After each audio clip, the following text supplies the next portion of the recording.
Let's talk about different types of fixtures that you're going to encounter in life.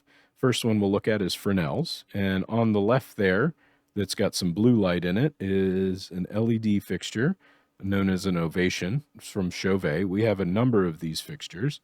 On the right there is your traditional Altman, I think it's like an 8-inch Fresnel, and that is a tungsten source fixture. So the output, the light source in these two fixtures is different. One's LED, one's tungsten, but you're going to notice a ton of other similarities. Number one, the lens. The lens is almost identical, still using that modified PC Fresnel lens. On the interior, the construction's going to be a little bit different, but the principles are going to be the same.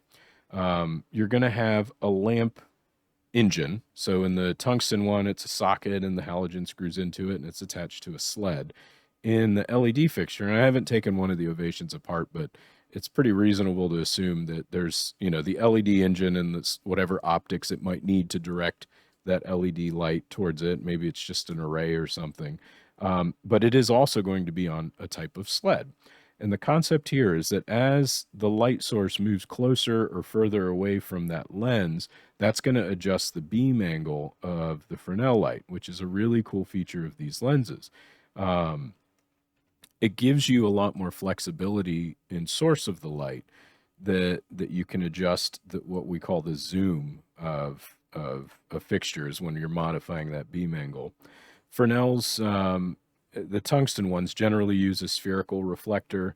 LED models are again going to vary by manufacturer. Some will try and emulate that point source lighting. Some are going to come up with an array concept. It just depends. It depends on the technology and on what they've researched. But the thing Fresnel's universally are known for is this nice soft edge beam. They can't be focused into a hard edge like other fixtures, but it just creates a really nice uniform field that's very easy to blend.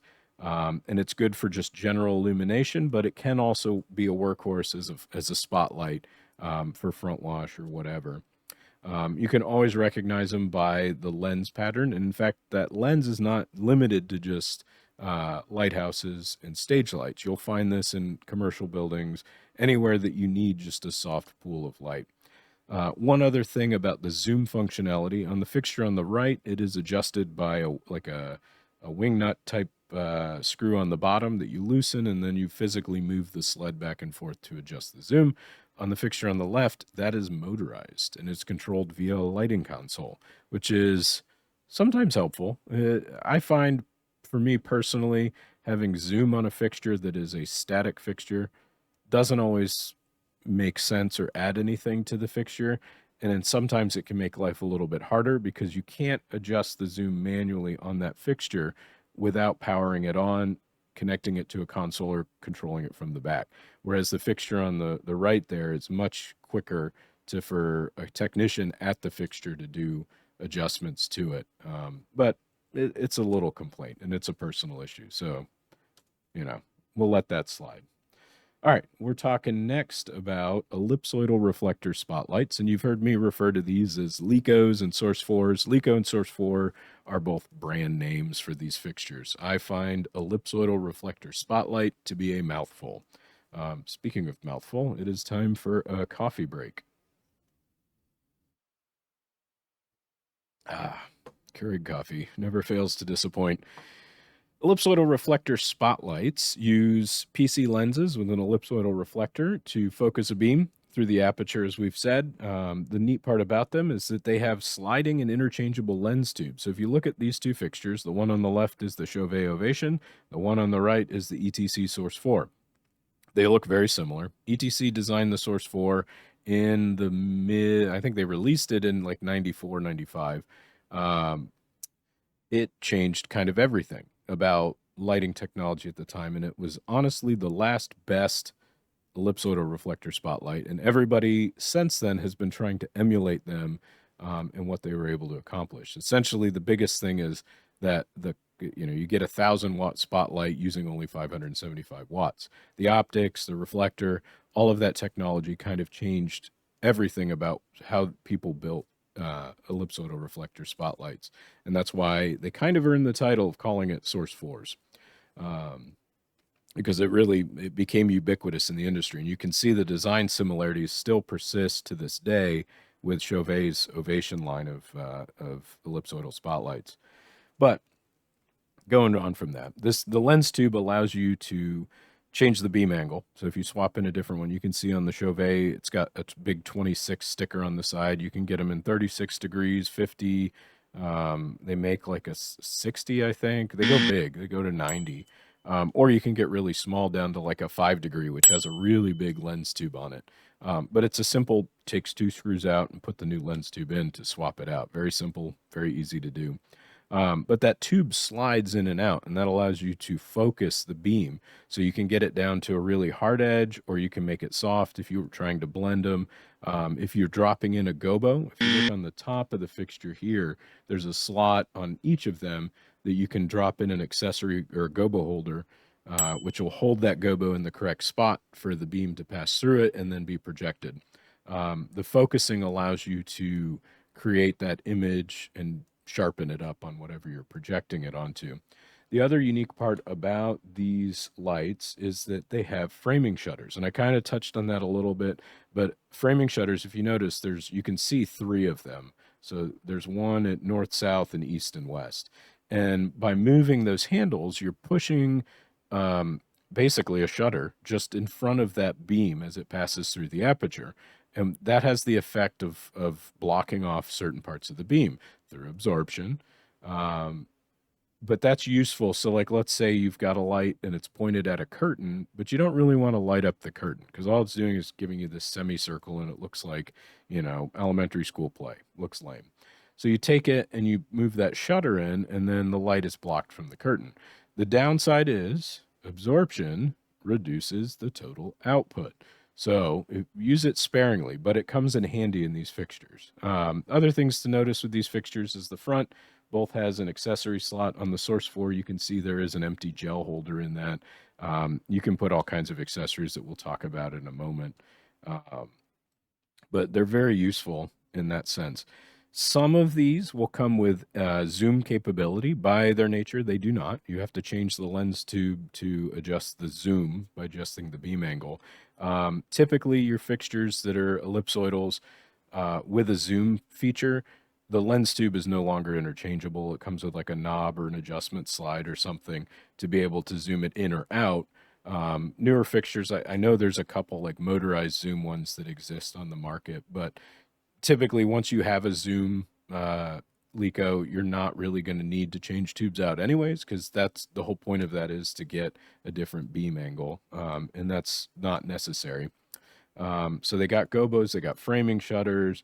They it can be very sharp edge. They're typically your workhorse for front light or key lighting fixtures.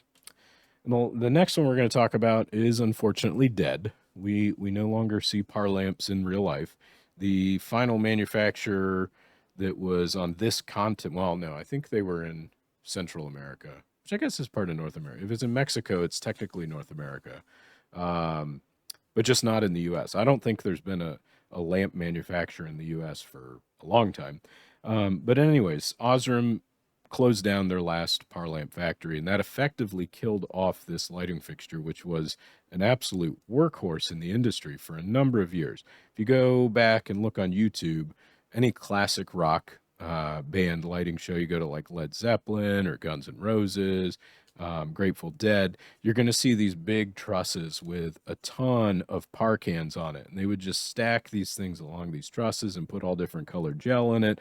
And that was rock and roll lighting forever. Like that became the standard. You just throw all this pars up, all these 1,000-watt lamps, and just, burn the daylights out of them. Then they stop making the lamps and the whole thing dies. But LEDs kind of killed them because LEDs can really emulate just that flash and trash, need light here effect in a single fixture in any color you want. So it kind of reduced the number that you needed of par lamps. You need like 100 different par lamps to just get like a decent blue. LEDs can do that with like 10. So it did kind of push them out the door.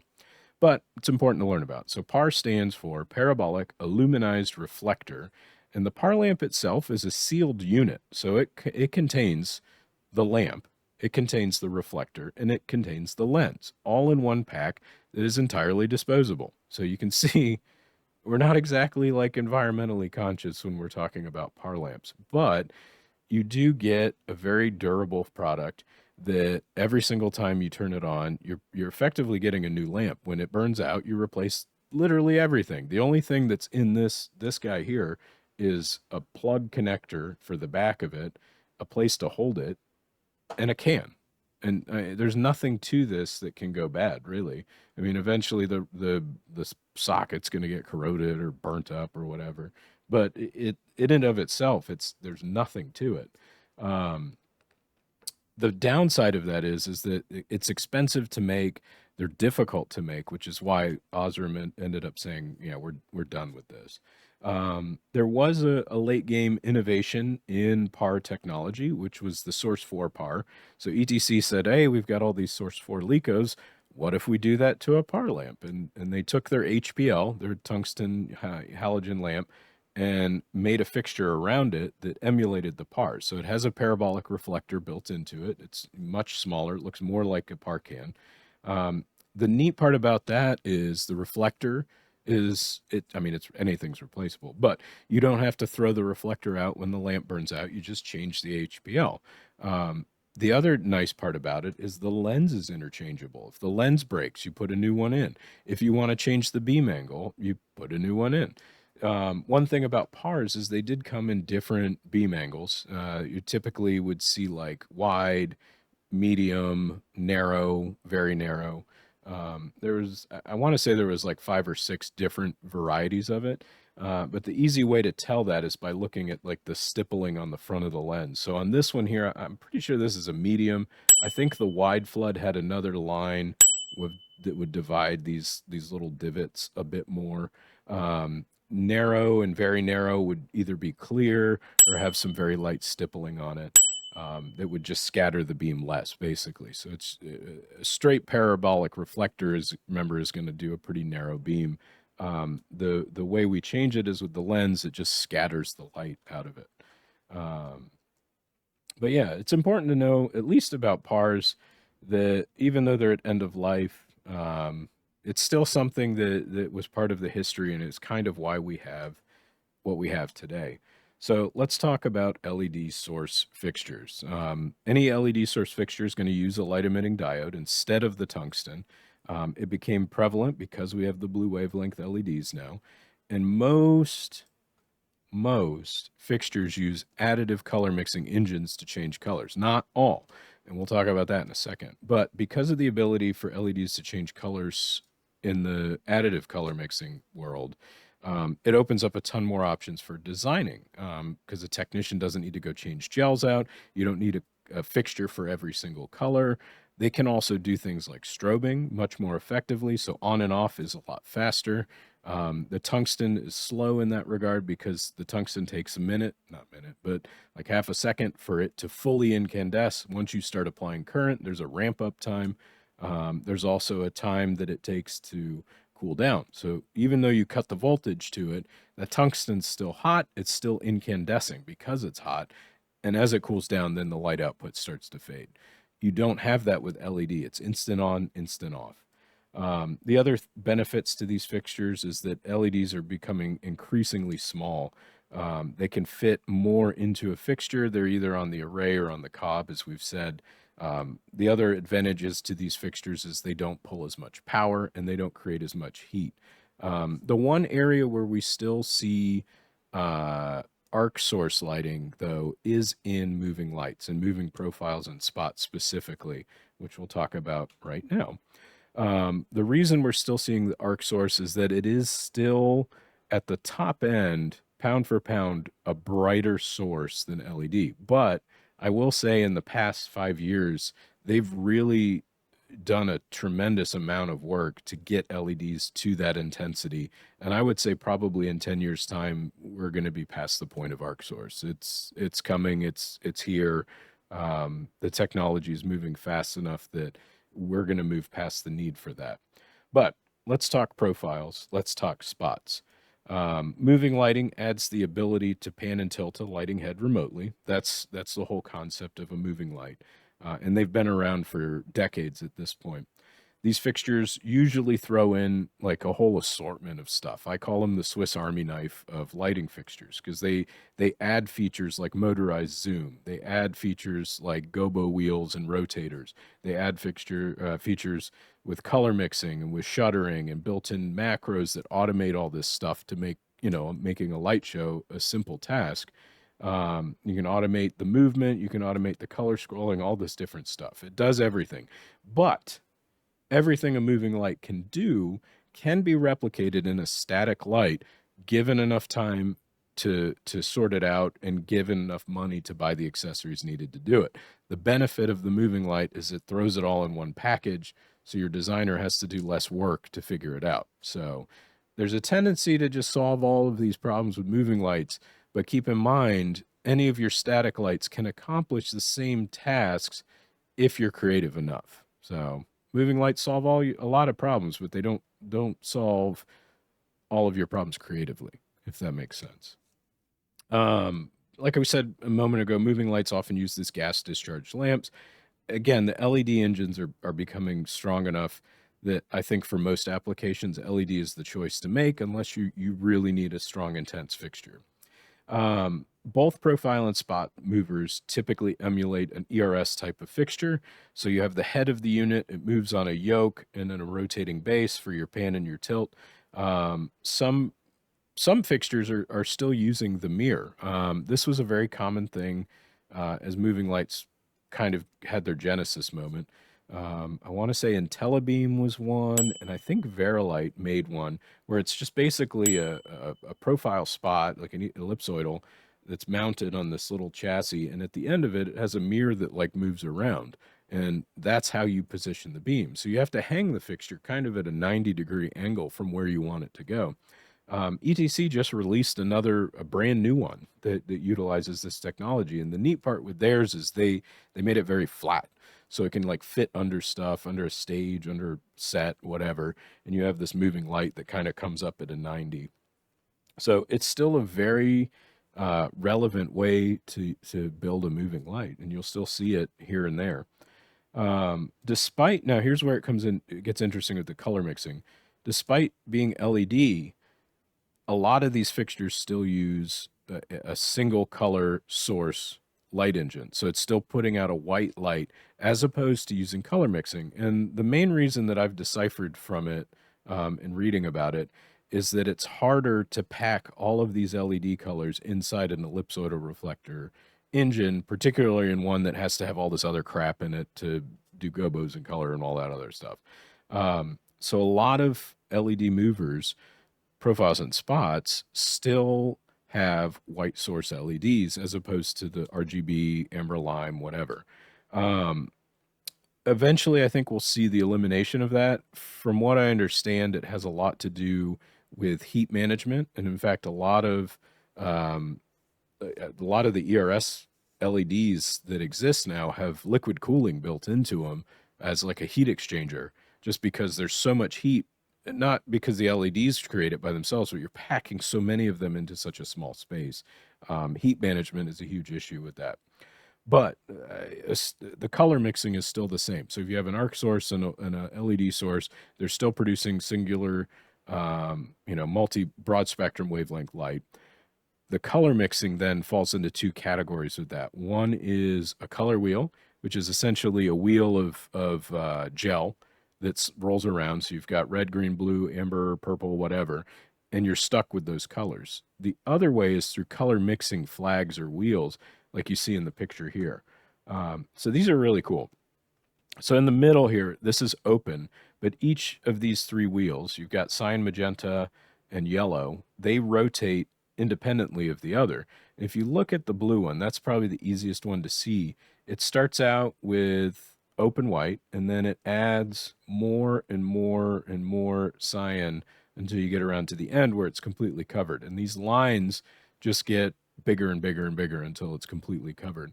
So if you imagine that thing rolling in front of the light path in the fixture, it's going to have the effect of blending that in and changing how much of the broad spectrum wavelength light is filtered out until all that you're passing through is the cyan. The other side of that is that you can rotate. So if you wanted to mix cyan and yellow, you can get that green, and you can even see in the image that it is producing green light where it overlaps. So by blending those three wheels together, you can do effective color mixing, and it's been that way for a number of years, and it will probably continue to be that way until we see, multicolored LED or additive color mixing in moving profiles. So going on, we're going to talk a little bit about wash and beam fixtures. So we talked about profiles and spots, um, which I should mention at least the main difference I've seen between what manufacturers call profile and spot, because at some level it is a marketing term. Um, Profiles tend to be more feature driven than spots. The main difference I see, at least with Chauvet, is that profiles include framing shutters and spots do not. But it just, again, I think it's more of a marketing term than anything else. And for all intents and purposes, people use profile and spot interchangeably. So it is what it is. Beam and wash, moving lights, similar to your profile and spot, but moving lights that we consider to be a beam or wash do not incorporate gobos. They don't have any sort of beam shaping. They can just generate a wash light, and they can also do some sort of different effects. But generally, they're going to be an array of LEDs behind a lens. And by moving this lens forward or backward, you allow the beam to be zoomed in or out. So if you look at the one in the middle there, that's the easiest maybe to see, or I guess that one's bigger. But each one of these little lenses has an LED engine behind it, and that whole lens face on both of those fixtures moves in and out, and that's how the beam is adjusted. So think of the Fresnel, where the light is moving to the lens. This is the opposite of that. Same concept. You're adjusting the distance between the lens and the source to adjust the zoom. But this homogenized array, it allows for a nice even amount of coverage across a wide area. Again, because it's multi-source lighting, you're going to get the weird shadows, you're going to get the scalloping, but it blends relatively well. And I think at this point, people are just used to it and dealing with the artifacting that you get from that. Some wash fixtures will also incorporate visual effects like the rings or pixel mapping on the face of the fixture. So you can see in this Rogue Outcast guy here, there's the normal wash in the middle there. It's got what, seven different LED engines in it with the lenses. And then the exterior of this fixture is a ring of 10 LEDs that doesn't provide a whole lot of illumination, but it is an effect. So like as the audience is looking at the fixture, they see the ring, it can do strobing, it can do little rotating effects. It's an effect style fixture. I want to say it was Clay Packy, I think, was the first wash fixture I saw that really employed like pixel mapping, where the idea is that each of these LEDs can be controlled independently. And they had things like a fan spinning or a smiley face or whatever. Again, these are effects. You're going to see them more in rock and roll than you would in Broadway, because in the latter, you're not really interested in seeing the lights. You're trying to use the light to create the atmosphere. Whereas in rock and roll style lighting and corporate AV, the lights are the atmosphere. So it's a little bit different there. The last fixture type in this category is a beam fixture. They have a very narrow field, and they tend to look like linear strips of light. Haze is almost required for these type of fixtures to be functional, because you're really trying to see the light shaft with that. Some of the wash fixtures can zoom down to narrow enough, like 6 degrees, to get that beam effect. And then there's some moving lights that are strictly beams. They don't zoom at all. They're just beam lights. They're not going to be able to be functional like a wash light, but they do look cool in the haze, lighting it up for different effects.